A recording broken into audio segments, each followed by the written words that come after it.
You know, it's always hot in Miami,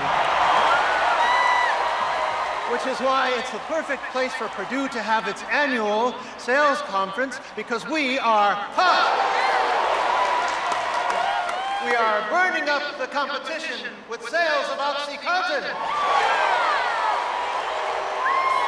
The limited series Painkiller, directed by Peter Berg, is making its debut on Netflix this month. Berg is the man behind Friday Night Lights, Lone Survivor, Patriots Day, and plenty of other real-life events turned into movies.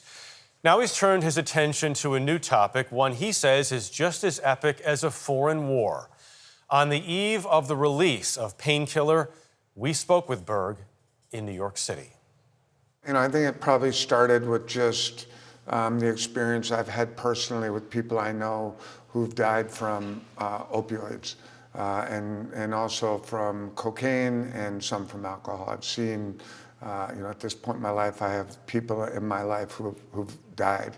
The story of the American opioid epidemic that's been raging for more than a generation has been told many times, but never on this scale. I'd like to start you on something new called OxyContin. I don't think there was much more than 2 days in a row that would go by where some crew member didn't come up to me and say, hey, can I talk to you for a second? I just want you to know, my brother died of OxyContin. My mother's been addicted to opioids for 25 years and we haven't seen her in 15. It's not exclusive to West Virginia or, rural Ohio. It can be in Beverly Hills, Greenwich, Connecticut.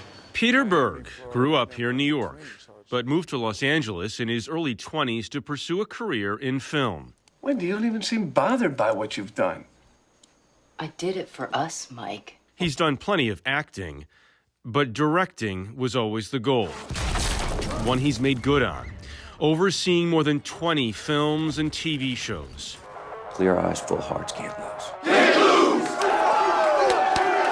Often inspired by real events. That's it right there, come on! I started out in college as an investigative journalist for my school newspaper.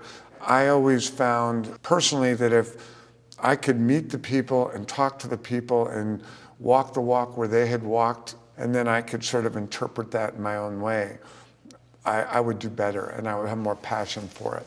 And so for me, real stories have always been a greater source of inspiration and passion. I would like to make a painkiller that people associate with improved well-being with life. Berg's latest is a fictionalized take on the development of OxyContin and the arc of the Sackler family, owners of Purdue Pharma. So you want to take a drug with twice the kick of morphine and give it to everybody? Yes. Part of my approach was to try and see if there was a way, without ever minimizing the pain and the horror inflicted by this product, but to present the Sacklers in a slightly more dark, absurdist light. Stick with cancer. I love cancer. I'm happy with cancer, but the numbers do not add up. Painkiller features Matthew Broderick as Richard Sackler, the man who pushed OxyContin to market. We developed MS Contin. We understand pain. I understand pain. What I thought was so inspired about Broderick was, the guy that came into our lives as Ferris Bueller couldn't be further away from that kind of a guy. And to take that sort of creative legacy and apply it to someone like Richard Sackler would result in a very sort of enigmatic performance. You're such a good boy. Are you ready? Are you ready to make the donuts with me? Are you ready to make some money on cheap? Painkiller is partly inspired by the nonfiction book of the same name, written by investigative journalist Barry Meyer. These kinds of drugs were going to cure pain. They were going to make this huge advancement in medicine. And besides that, the opioid industry, and Purdue in particular, had, co-opted everybody that was supposed to protect our health, regulators, politicians, professional medical groups. There was just, a deafening silence. You have a very unpleasant component to your personality. Are you aware of that? Well aware of it. Meyer's experience investigating Purdue and the Sacklers is part of a composite character played by Uzo Aduba. Lila filled her prescription 7 times. Yes. For a boob job. Yeah. That is a week on Vicodin, 10 milligrams max. The series was produced by Eric Newman, whose face might not be familiar, but his work is. Showrunner for Narcos and Narcos Mexico, both on Netflix. A drug dealer doesn't pretend to be anything but a drug dealer. A drug trafficker will tell you, I'm a drug trafficker, here are the reasons why, and they have an explanation or an excuse for it. These guys were doctors. This was the greatest betrayal of public trust in history. You don't think there's any difference between the Sacklers and Narcos? I think that in a lot of ways, the differences are favorable to the Narcos.